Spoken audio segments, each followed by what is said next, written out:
Hi, everyone. Welcome to Wavelogix Lunch and Learn. I'm Suzanne Florick, and it's great to have you all here. Today is all about what's new at Wavelogix, especially the dashboard updates and where we're headed next as a team. You'll hear directly from the people building it, which is always the best part. Let's jump in, but first, a few comments on housekeeping. We are recording this. We will send this out after. Use speaker view for your best experience and drop any questions in the Q&A and we'll cover them at the end. If anything goes wrong technically, use the chat. We've got you covered. Quick background, Wavelogix was founded with Purdue and INDOT to bring real-time in-place concrete sensors to the field. No cylinders, no waiting, just better, faster decisions is our goal. Today, it's really about the dashboard, what's improved and what we've learned from you and what's coming next. You'll hear from Joe Turek, our CEO, engineer, builder, and the guy pushing the vision forward. Jake Visniski is our applications development lead who leads our dashboard development and user experience. And Gerry Vanhorn is director of product development, responsible for driving the product development across both hardware and software. So, all right, let's get to it. Joe, Jake, Gerry, let's have a chat. Let's do it. Heck yeah. Sounds good. Yeah, let's get started. So let's talk about kind of the big picture, guys. What are you seeing as, some of the big disconnects that we have right now? What are you looking at as, let's call it just the big picture? Just to give me a little context, Joe, you're talking about the disconnects between the old methods and what we're trying to get out there, correct? Yeah, let's talk about what people are using, cylinder brakes today. Some are using maturity sensors. What problems are those causing, and what are we doing to solve some of those problems? Sure. So one thing I always think of with the context of this question is I had a customer once talk to me about they had to reach a certain certification strength to move forward with their project, right? Well, if their brake on, one of the typical 137 days didn't hit that, they had to wait typically for that next day's interval, or that next period doesn't have to be next day, it could be 4 days later. And so they're just sitting there waiting over that time because they may have only made a certain amount of cylinders, right? Well, with Hmm. our technology and product, right, you're going to get that continuous data stream across that time, and so there's not going to be any of that gap of just, well, crap, I have to wait until we get to the 7 day break. Yeah, So right. I've always thought that with that old cylinder model that we can avoid that issue and get people moving their equipment and teams to another project. Yeah, cool. Jake, anything to add to that one? Yeah, I think that our products can sometimes really be the difference maker between, okay, I hit my strength at 3 days and I can remove my forms, versus, okay, am I waiting till 7 days to make my next batch of breaks? Am I going four? Am I going five? There's this guesswork of when do I break my cylinders? I only have so many. And with us, our telemetry comes in real time, right? So you're able to see exactly when your concrete is hitting strength. So it takes the guesswork out of it, and it really helps speed up that time to get to whatever your next big event is. Formwork release, cutting joints, whatever you need to do, our product helps you to sort of figure out when you need to do that. We also have alerting in there. So if you have one of those big events, you can set an alert that'll tell you, hey, 2500 PSI, we're going out to cut joints, or we're pulling forms off, or we're doing whatever. You can get an email straight onto your phone or whatever that'll tell you exactly when that happens. So, Yeah, So, oh, sorry, Sue, go ahead. sorry, I got one question for you guys. From the marketing perspective, a lot of times we hear people saying, okay, this is great, but how do I learn to trust it? And how do I use this great technology along with cylinder brakes to figure out, okay, this is really going to work for me because we cover so many areas that we use it in. I mean, we're looking at doing data centers now, and we have got all the DOTs that we're working with and from every other area of concrete. But what's the best way that you guys can help our audience understand how to start piloting this technology and not have a disconnect between cylinders and our technology. I can jump in there a little bit. So we've worked with a variety of customers on gaining that confidence. And I would say that it varies customer to customer. Some people want to see a long-term accuracy or good showing, so to speak, and others want to do a shorter testing round. So we've worked with customers on what they need. We've tried to meet them with what they need to see to move forward. But in general, I think it's been useful to do a pilot round or two and get some cylinder breaks compared to our data, and we're pretty confident we're gonna meet their requirements there. Yeah, I don't think it takes that long for a customer to get comfortable with the output and the data. Um, one or two rounds of seeing the strength on our chart when in real time compared to cylinder breaks. And if there's an ability for, I think, the customer to eliminate cylinder breaks, they want to do that sooner than later. There's been so many problems in the industry with getting poor cylinder breaks. And what I hear from conference to conference is that it's getting worse. You know, use your lowest paid individual to make the cylinders. There's all sorts of things that go terrible with them in the field. They're not following the right procedures a lot of times. Then they have to bring them to the lab. You get a disconnect on timing and accuracy. And, you know, it turns out that in a lot of cases, I think the customers are flying blind by just using cylinders. And when they see real-time data, it's like, whoa, that's time to change. You know, this is really great. You get spoiled with something. I always tune it to remember when Steve Jobs came out with the first cell phone and he said, "This is going to change your life. It's got everything in there." And you're like, it doesn't even have buttons." And now today we start shaking if we're away from our cell phone for more than 3 minutes, right? So For sure, yeah. it's a perspective of something when you start to use it, you get to understand it better and then have fun with it. Um, you know, another thing that I'd love to add for you guys is, you know, I was just at a conference roadshow at Purdue University, and I was talking with Fort Wayne Municipality, and you know, it's amazing the patience level that residents have when it comes to concrete. It gets poured, and you know, we know that it has to set up and cure. But when they're doing breaks, um, you know, you end up being very conservative and telling your constituents you can't get on the road in front of your house for 5 to 7 days. And you know, the they were telling me, you know, people sneak around the barriers and then put their car in their driveway, you know, because to them the concrete is hard and it's cured. And you know, one of the things that they found using our sensors is that they can get their folks on the road in about 2.5 days compared to 5 to 7 that they're doing before. That's made a lot of people very, very happy. Same thing happens with just driveways in residential areas. You know, the standard, I was asking some of the contractors who do driveways, and I said, you know, how long do you let it cure before you let the people go on their driveway? They said, standard answer is 7 to 10 days. I said, do you realize you can let them get on their driveway in 2.5 days? They're like, you're kidding me. I said, no, you're getting to that strength in that time. Well, we're going blind. We don't even do cylinder breaks with driveways, right? We have no idea what's going on. I said, think of how many, you know, how much more you can win if you could just tell people that you can get into your places faster.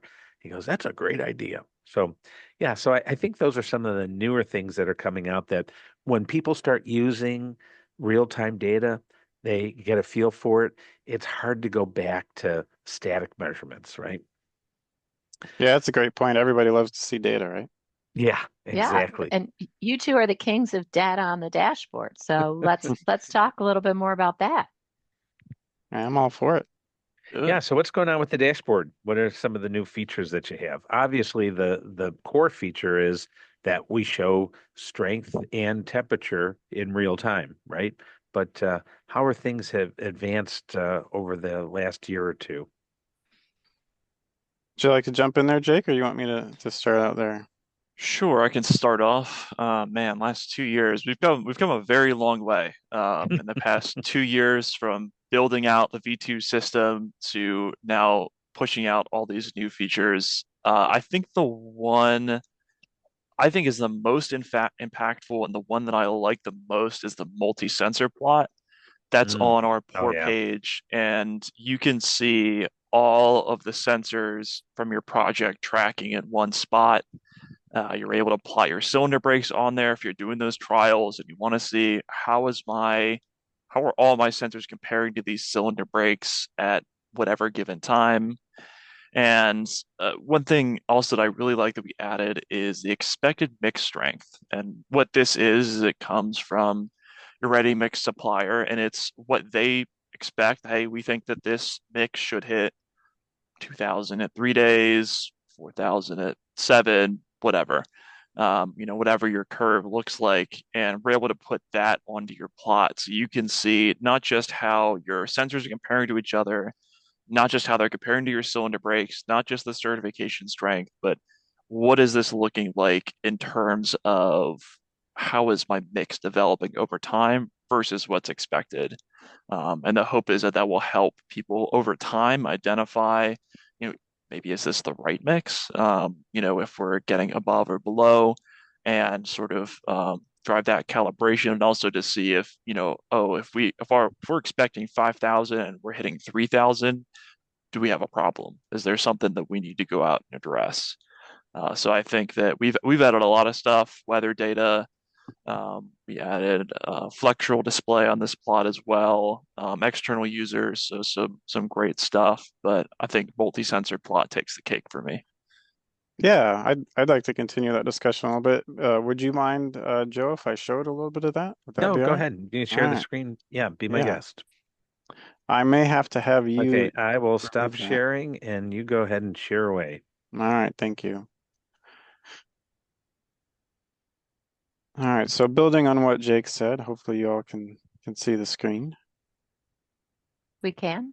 I can. Yep, Okay, great. yep. So this is part of our multi-sensor plot page, and I just want to emphasize this part because I really think this gives you a quick, accurate view. I mean, you can look up at the plot, but I personally like this page a lot, where we show all your sensors, your live strength, and this is kind of a new piece that I wanted to accentuate here. I really like the signal strength piece. Now, coming from a hardware background and most of my career, this is where I really kind of get a little bit giddy here. So you have your deployed product and you can keep track of the battery life of your deployed data logger. And also I think this is the newest addition we've done where we have some signal strength.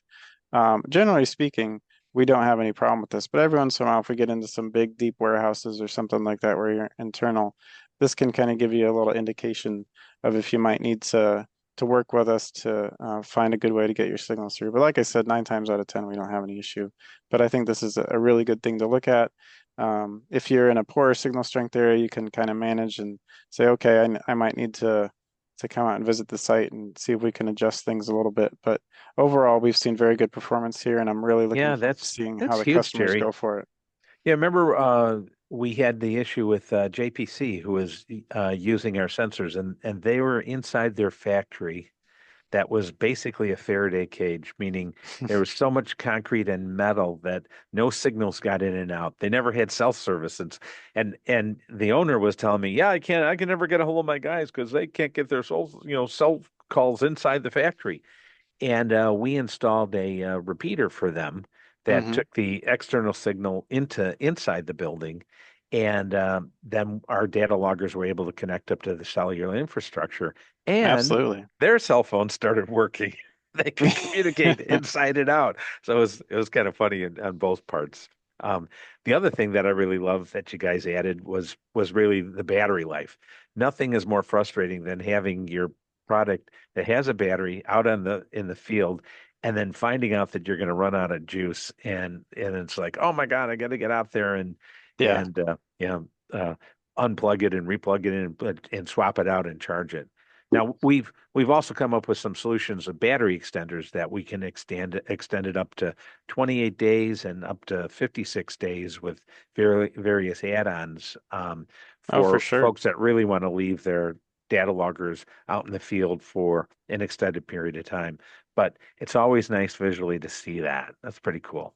Absolutely. And building on that battery life a little bit, I did want to accentuate that we did just come out with a new firmware release for the data logger that adds over a week of additional capacity, just with a Yay. few firmware changes. So More excited about that. power. There you go.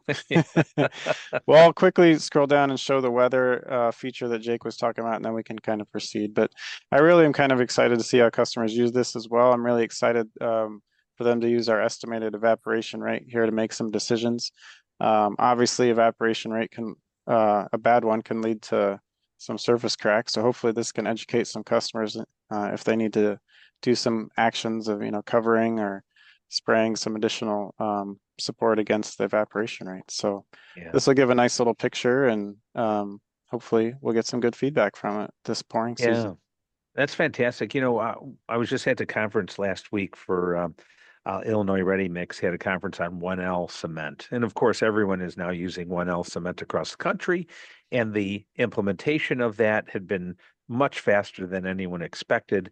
And the biggest issue that people have ends up being cracking on the surface.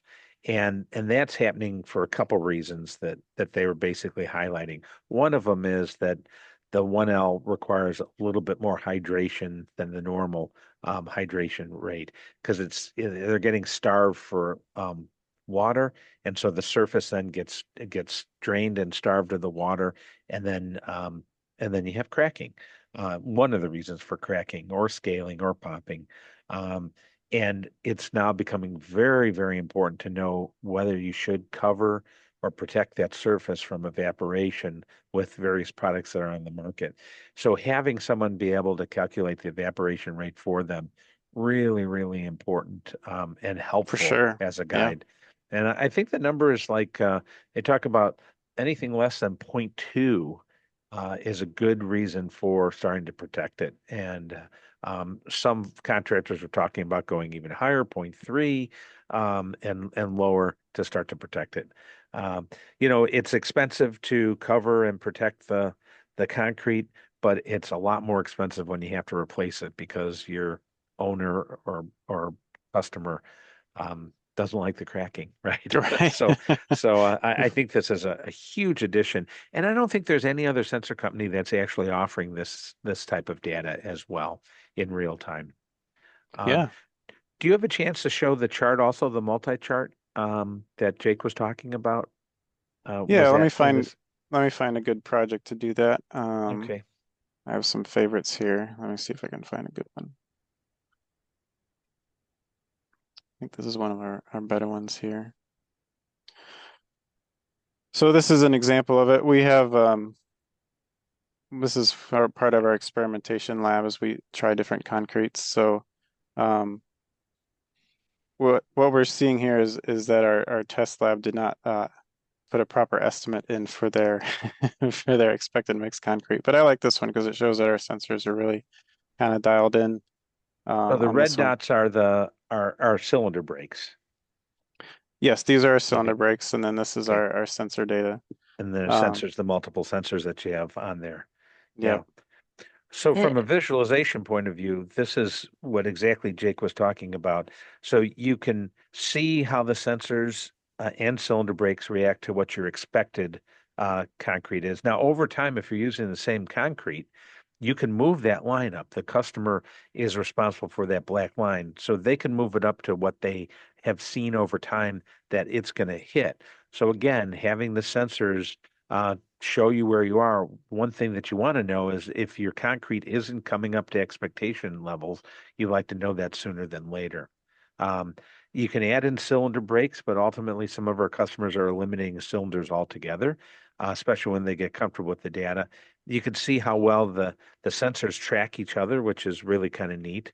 Jake had mentioned that you can switch between PSI and, excuse me, between PSI and MPAs, so yeah, that's metric correct. and imperial, and then we can switch between compressive and flexural strength.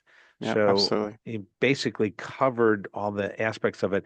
And our chart is logarithmic in time, so it shows early strength through half the chart, and then it starts compressing a little bit as you get out, but you see the full 56 days right up on that chart. Uh, Absolutely. you guys prepared to talk at all about predictive analysis that we're doing? That's maybe future stuff that's coming? Yeah. I'm happy to do so, Jake. As the spearhead for that one, do you want to speak about that one, or would you like me to do so? I got it. So future projections is kind of an experimental feature, I would say. It's something that we've put out there for people to use. It's something that we have done some validation for on our side. Obviously, our main focus is making sure that our predictions are as accurate as possible and presented in the best way. But future projections, I think, is really long term one of the places where we could see a lot of value and a lot of innovation in terms of, it's great to see my concrete in real time to know when I need to do things. It might be even better if we can validate and ensure that our projections are really dialed in, you can predict when you're going to need those joint cuts and all that other stuff. So then you can stage whoever and whatever needs to be there in order to take that next step. Um, However, like I said, kind of an experimental feature. We have it out there. We're going to be making some additional cosmetic updates to it. We're not 100% happy with how it looks with sort of just the slightly lighter shade there. We're going to be making a couple updates, so look out for that. But I think that long term, there's really a lot of opportunities in this area for our customers and for us to continue to develop things. So, Yeah, that's really cool. So, at what stage in the curing process would we be able to start to predict what 28 or 56 day strengths are going to be? I don't remember Did you say exactly. Okay. at what stage, Joe? Is Yeah, that the or question? I'd say at what days? I think I heard you guys talking about 3 days to 5 days. You'll be able to predict out the strength at 20, 28, and 56. I believe we started doing it earlier than that. Oh, really? Okay. Yeah, probably have to get back to you on the official time frame there, but I want to. It's Okay. earlier than 3 days. How about that? Okay. Yeah, that's great. So that gives us kind of a perspective. So, I mean, earlier than 3 days is huge to know that you're going to be hitting your final strength at some particular point. As a matter of fact, I think you guys have calculated that by having real-time data compared to the cylinder break frequency of 1, 3, 7, 14, 28 uh, eh, days, that you shave off about can shave off about 2 days in production schedules in early strength, 1 to 5 days, another 2 days in mid strength between 5 and 14 days, and a lot of times in final certified strength, because we over cement in this industry by 20%, we see our customers hitting final strength at about 10 days sooner, 9 to 10 days sooner than the 28 days. So if you're trying to move along your schedule, that's huge. Um, I know we've been doing some ROI analysis internally and looking at what that means to contractors. But basically in a paving project, every day could save anywhere between 100 to $200,000 in labor, in equipment rental. If you take out materials from that, it's a little bit less. And on smaller domestic projects and municipal projects, that number's in 10 to 20,000. So that is not, money to snuff at, right? And think if you're building a 20-story building or a 30-story building that may take 2 years, you can start shaving time off from one level to the next. I mean, that's really, really huge. It adds up Real fast. money. Yeah, real money. Yep. Hmm. For Yep. sure. Well, I went ahead and stopped sharing. If you want to bring up the presentation again, Joe, it's up to you. Well, I, But I kind of wanted, Yeah. because Jake had also been responsible for the custom flexural coefficient functionality. Do we want to talk about that a little bit? Ooh, technical stuff. Yeah, Big sure. stuff. Look at that. I love when you Um, talk technical. yeah. One thing I want to go back to briefly before I get to that is Joe was Yeah. talking about how the money you can save. But I Yeah. have a couple of friends from Purdue that are construction managers, and they talked all the time about all the stuff that went on their job sites. I had one friend that, as an intern, got sent out to they were building a Walmart, and a Mhm. tornado went through, and it Oh ripped no. Oh, everything off the outside of the building, and they oh, had all these problems. So we know that construction projects have lots of problems, and we know that cylinder breaks are among them. And so another part of the ROI is just keeping a few more hairs on your head, keeping the gray away a yeah. little bit, just making it a little bit easier and a little bit less painful to get something big built, like one of those bridges or roads or whatever. They're complex projects, and we can take one extra variable out of that. All right, I'm Um, going to add That's tornadoes as a line item on my ROI yeah. Go ahead calculator. and do that. I love that. Um, Tornadoes. Hey, while you're mentioning that, and you bring up a good point, Jake. Although we talk about visual data and we're looking at that chart, we should mention it becomes more obvious to us, but not necessarily obvious to our listeners, is that multiple people can be looking at that chart from multiple places on the planet, right? So that data could be shared by the contractors, it could be shared with the ready mix, it could be shared with their customer, whoever that might be, a DOT, a municipality, a builder who's building a building. A lot of people can see the data simultaneously, where it's very difficult to get the information on cylinder breaks, right? Because typically that gets passed up the line, and somebody's looking at it and just going, "Okay, yeah, I think that works," and nobody really cares. But when people start seeing the visual data, everybody wants to see it. It's like, where are we at, right? So that's pretty cool. Absolutely. Nicely done. Um, the reporting. So after you get this data, how easy is it to actually get reports to the customers? What are we looking at there? Well, let's talk about how that happened too. Oh, okay, sure. There was some nice user input. yeah. Do you want to do the storytelling, Gerry, or should I? Well, help me out, Suzanne. You were leading us one place. Do you want me to talk about user groups first and then into the reporting, or how do you want to do that? I just want to Let, follow the path let, you were laying let's down there. So let's talk about it as an example and go into what you guys are planning on delivering in Q2 and the process of developing that, and then kind of where it leads to our user group. okay. All right. Well, I'm gonna maybe tee this up, Jake, and then I'll hand off to you. I'll give the Sounds baton good. off to you. So we knew that leading into this pouring season that we had a lot of customers that wanted to start having some real good documentation they could use, as part of their process. And we are looking to solve that with our reporting feature. And we said, okay, hey, we can come up with a few ideas of what we think needs to be in there. Obviously, the strength needs to be in there at certain intervals, but what else could we put in there? We think that our customers know that better than we do. In fact, we're sure of it. We know they know better than we do what needs to go into that. So we reached out to a few of our valuable customers and trusted partners, and we're really able to get some nice ideas from them to put into that feature. And I'll hand it off to Jake maybe to talk a little bit more about that, and then we can come back and maybe discuss user groups at a higher level. Yeah. So Yeah, I And think well, let's do a shout out to our valued partners as we talked about. That was Fort Wayne, Indiana, who was the one who was driving that. So great forward thinking municipality.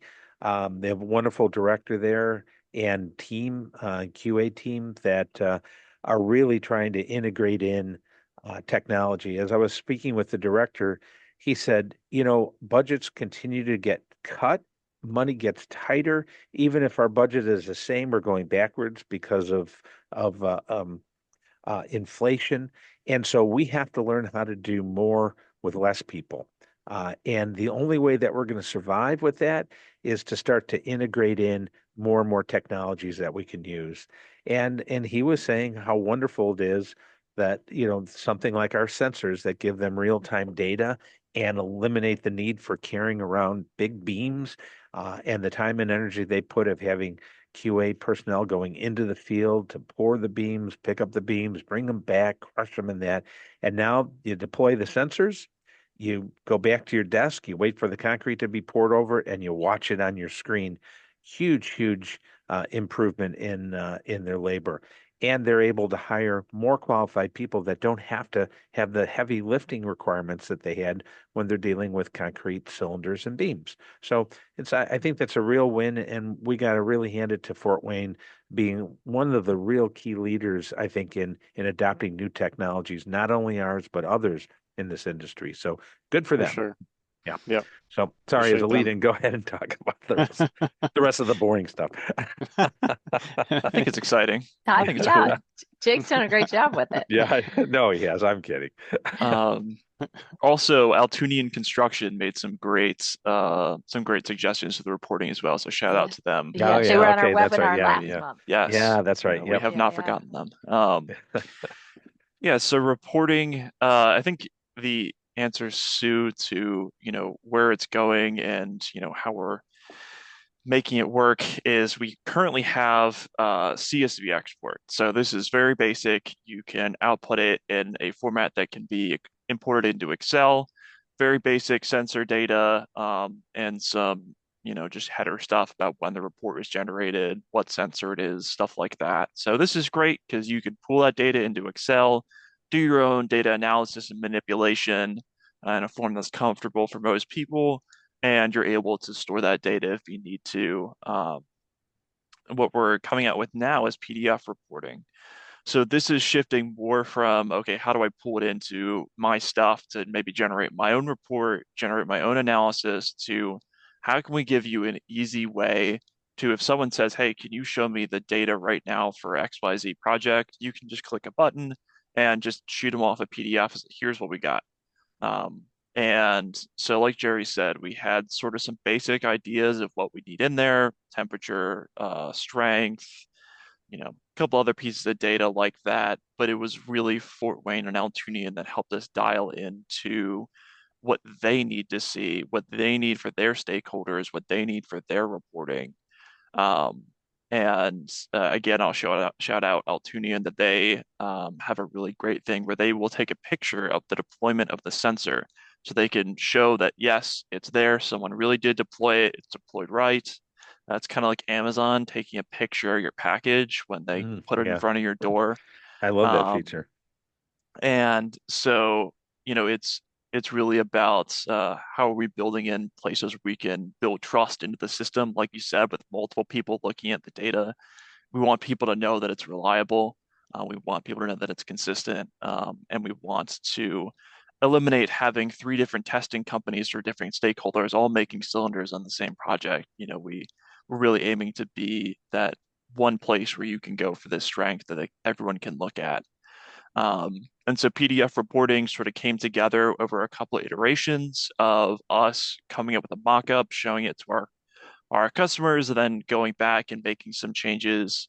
And we're going to be coming out with that um, early Q2, I would say. So it's currently in development. We're making great progress on it.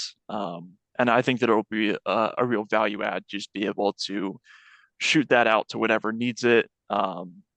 And whoever needs it. And I think it'll just be a nice feature to make things easy in terms of sharing data if it needs to be, people that have very little, impact or access to the project that still need to see it, or if you need to file something away long term, that this is an easy way to do it. Yeah, Yeah, very fantastic. exciting. Hmm. Yep. Everyone likes to be in the field with getting their hands dirty. No one likes to do paperwork. So that's, Especially the if it's one redundant. yeah, Department of exactly. Redundancy Yeah. is not a good one. Okay, so maybe we No, can wrap up with talking about the user group. Gerry, you Yeah. were And then I leading into do that. have Yeah. I do have one question at the end here. Okay, all So right, great. So let's talk about the user group, Gerry. How did that come about? yeah, well, I'm very excited about this. We're going to probably be holding our first session soon, but we realized that as with the reporting, getting user feedback and input on future designs, we have a couple new features that are going to be coming out that we're going to discuss in the first one that I'm really excited to get some feedback on. Some of them actually came from scenarios we experienced with customers already. So really excited to see what they have to say about it. And it's very important, I think, that we get voices from different aspects of the industry, right? There's a whole big ecosystem supporting concrete out there. from ready-mix suppliers to DOTs to municipalities to private contractors doing construction like driveways and things you also said. So we're going to try to get a cross section of all that. We have, I think, what is it, up to 7 or 8 people now who've said yes. Count me in. So I'm really excited that we've gotten some people interested in joining us. So I think we're going to do that, what do we say, about every 2 months or quarterly. And we're going to get that regular cadence going and have a discussion about, we're going to have a couple bullet items to discuss every time, but we can obviously talk about anything that comes up with a customer's questions or whatever, but really looking to have them a part, be a stakeholder, be a voice in the process of our development. Because as I said earlier, we have ideas of how we think it should work, but obviously our customers have the best idea. They have hands on the has to field, work right? for them. Absolutely. Yeah. So Yeah, fantastic. Yep. yeah. Also, as members of the user group, they'll also be privy to ideas that we have, just, sharing maybe some surveys and that. If we have a concept of that, shoot that out to the team, the whole user group, and get comments back. There's nothing better than being able to bounce ideas off of industry experts, because we're somewhat limited in our engineering towers, right? So that's great. Also, new features that come out before it's rolled out to the entire general population. Love to have that tried by, the user groups. So kind of a pre-group that can test it out, test out some features, and give us feedback before it completely gets deployed. So those who Absolutely. want to be in the know and continue to stay on the cutting edge, the user group is a place to be. Tip of the spear. Absolutely. Yeah. Well, before I go into the one question we have here, does anybody have anything else they want to point out to the folks that are watching before we wrap this up today? No, everybody's got a quick lunch break, so. I just want to say I appreciate those who've joined us today. Thank you. Yeah. Only thing I have is before I derailed us, Sue asked me to talk about custom FlexRoll. Want to give a So brief overview of that? yeah, wanted to jump on that briefly. Okay. So we offer the ability to see your data in terms of compressive or FlexRoll. Obviously, our sensor sort of outputs in compressive terms, but we use an ACI standard to convert into a FlexRoll. It's an estimate, and that estimate uses a coefficient. And some of our customers had asked us if we could allow them to change that, because sometimes people will do their own testing to sort of figure out how the compressive data maps with the flexural data on their specific concrete, their specific application. So we added this ability to change the coefficient. So if you do need flexural data and you do that testing to correlate between the compressive and the flexural, then we offer the ability for you to change that coefficient so that you can see your data with that coefficient that you have to make it easy for you to see that data the way that you need to see it. So Well said. Awesome. I knew you'd have a good answer. Um, so William Torres, who's on our is one of our attendees today, would like to know if you were monitoring the Hoover Dam today, how would you do it, and what challenges would be present? So there's a little bit of a brain teaser Wow, for you now all, there's but a brain teaser. let's see where you come out for an answer for William. Oh, that's a really good one. Well, my first thought was how many sensors are we going to need on that one? Because that's a big project. I was thinking that's expensive. we're going to need Yeah. to spin up some manufacturing for that one. That's Mhm. right. Hmm. Let me take a crack at that. One of the things that is unique about our sensor using acoustic profiling rather than temperature, that maturity sensors have, is that our sensors could stay in place for years. And as long as you maintain the cable and the connector, which there's various ways of doing that over time, you can continuously monitor the strength of the concrete if you wanted to. And then over time, if the concrete were to decay uniformly, you'd also be able to monitor that as well. I should mention that our sensor not only has the acoustic device in it, but it also has a thermocouple that will measure the temperature.